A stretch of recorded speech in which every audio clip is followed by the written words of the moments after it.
with what happened between Jordan Smith. Oh, that looks Jordan Smith, painful. it looks as if he hit. Can I put this sucker in slow motion settings? Playback speed. It looks as if he doesn't hit his head, but it does knock the wind out of him.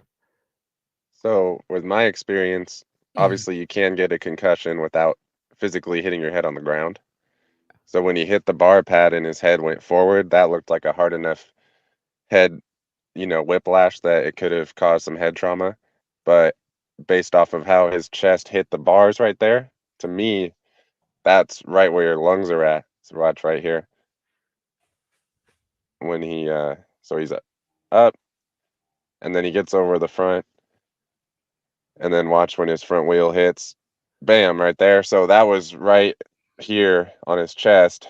So I am concerned about how his head came down and then stopped so quickly, but I'm more thinking that the way that impacted his chest, it pushed all the air out of his lungs, which I made that comment on one of my videos, and then I later saw his Instagram post saying that's what happened. But the point I'm trying to make is when you hit that part of your chest, I've done that myself, and it blows all the air out of your lungs, and then you can't inhale.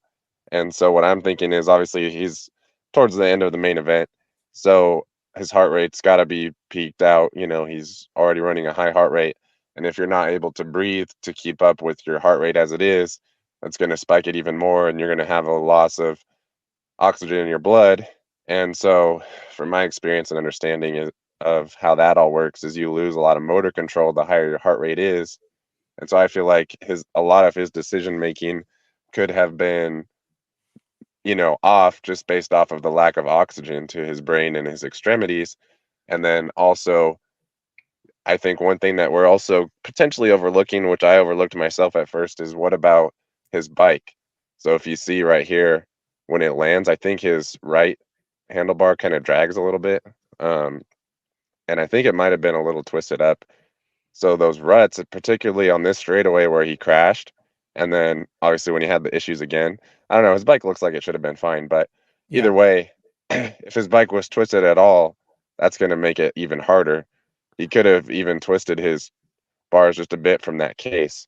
So I whatever say the it's case safe may to say be, we can rule out the bike as being a detrimental factor to the way he was riding afterwards, but it might have a small percentage yeah. of. But the ruts alone just on the straightaway were obviously pretty rough. But whatever the case may be, the next lap when he came around, he totally didn't look right. He obviously almost jumped off the track on the other rhythm section. He came around the turn, did jump off the track on this rhythm section, and then came back on without looking.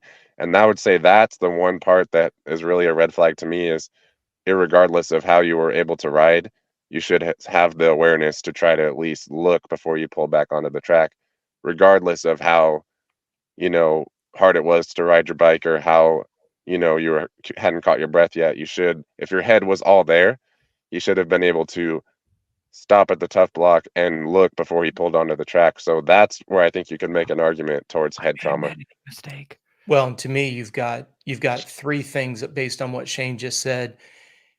If you look at the lack of oxygen, that's one thing. The fact that he made a mistake by not looking on the track was the second.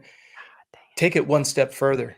What if that had been the leaders? Because he took out two guys when he got back on the track, right? He Right. didn't clean them out, but he got in their way.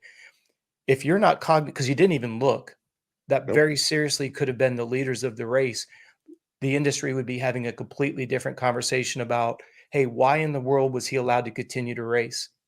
And this is, again, Johnny, goes back to what you've said numerous times. If you're a privateer, screw you. Sorry, we messed up your race. That's just the way it goes. But if that had been one of the other factory teams, you can guarantee there would be petitions filed, there'd be protests filed. They would want some kind of a points, a penalties, something, because in all fairness, it could have been a game changer. Like with Jordan, he went from being only a couple points down to he's almost a full moto behind at just one race. That's how quickly the momentum can shift.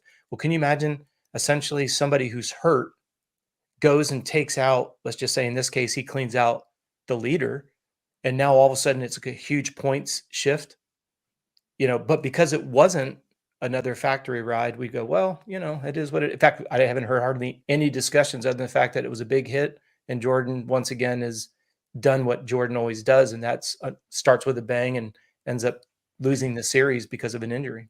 Well, it's the narrative, right? You can control it, and you can say that, hey, look at the McAdoo, look at how badass you are to be able to do this stuff. But if we're trying to be as big as some of the other sports, what happens in F1 and those things is the teams and the riders take a big financial penalty for potentially misconduct on stuff. And I think we do see quite a bit of changing with Deegan, with all of his antics. The sport is being forced to, like, okay, enough is enough. I know we have the Jason Anderson and Barsha deal. We can't just put Deegan on promotion because it's still going to happen. We're going to have some sort of harsher penalties. And maybe that's more of a democratic way of looking at it, because the big sports, if we look at the supreme deals in motorsports, it's F1.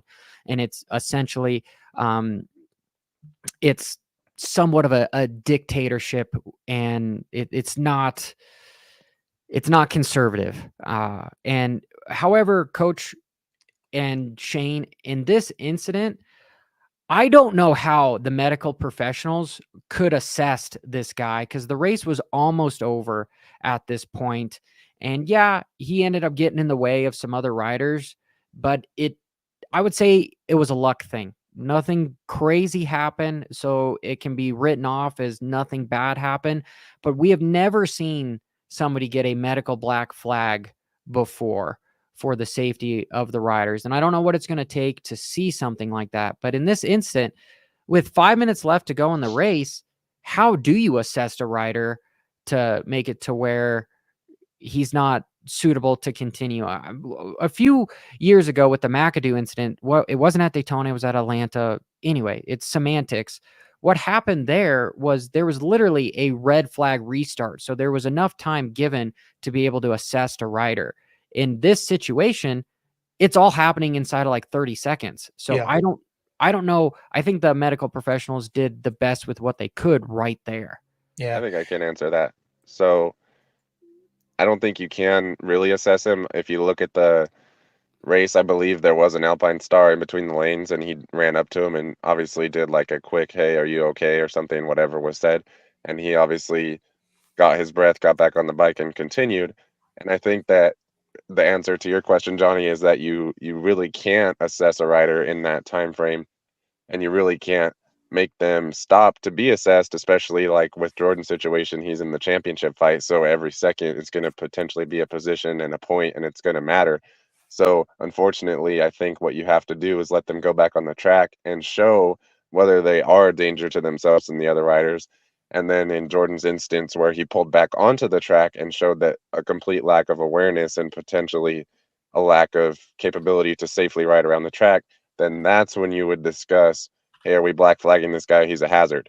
And I think you see the same thing in other motorsports where, a car has a issue or something, and then whatever, they go back onto the track, and all of a sudden they're spraying debris on the track. It's like, hey, this guy's a hazard. You got to black flag him. But he's allowed that chance back onto the track, and then say they have to throw a caution flag to clean up the debris or whatever, and that's the consequence. But I think you got to let those guys do what they are going to do, and then assess them as they're continuing the race.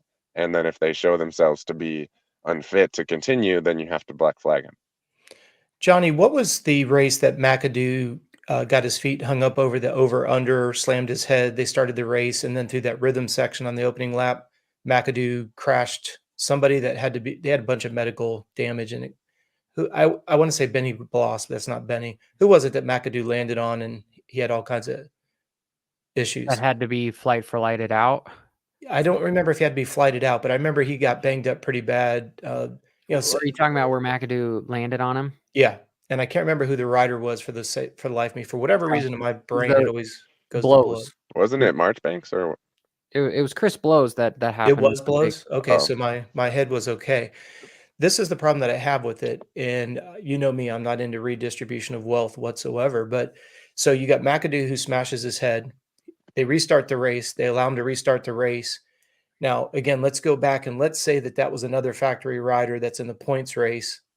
and your rider gets completely obliterated because somebody who just smashed his head is allowed to restart. His judgment isn't 100% there. He smashes your rider, severely hurts him.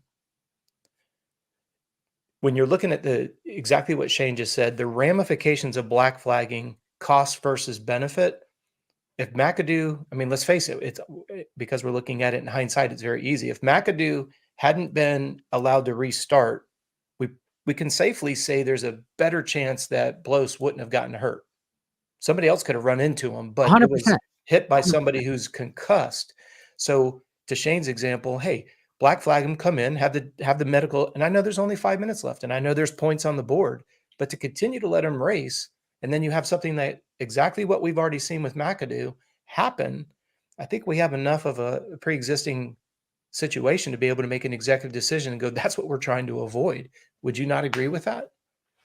I think unfortunately what we're gonna have to see is like a Dale Earnhardt type of incident where there's like the Chris Blos and McAdoo thing was pretty bad, but I think we're gonna have to see like a catastrophic turn of events to really change the tide on what's the standard.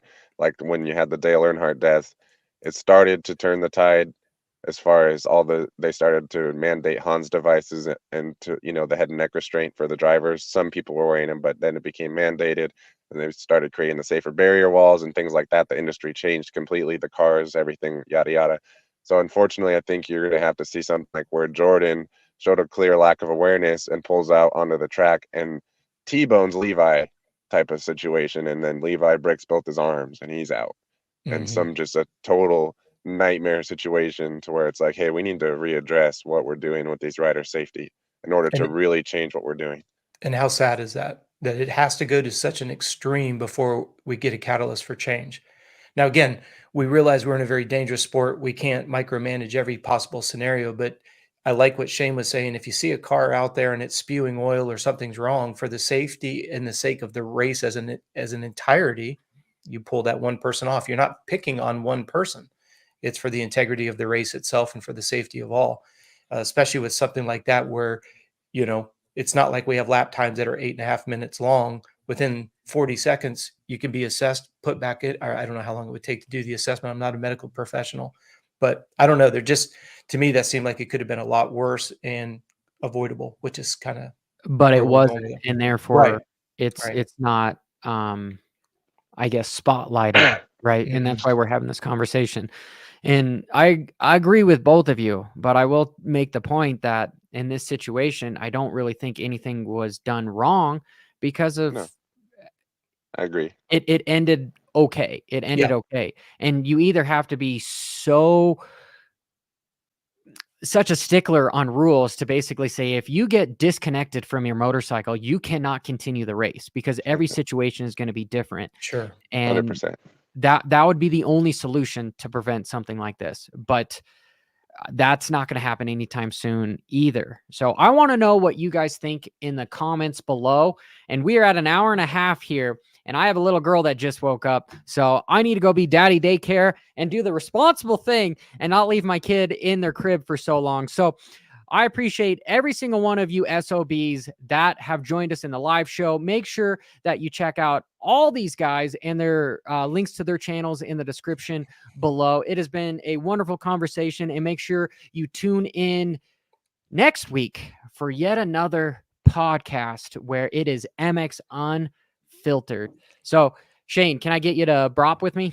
100%. Let's do it. All right, let's go. Let's just bang it. Hit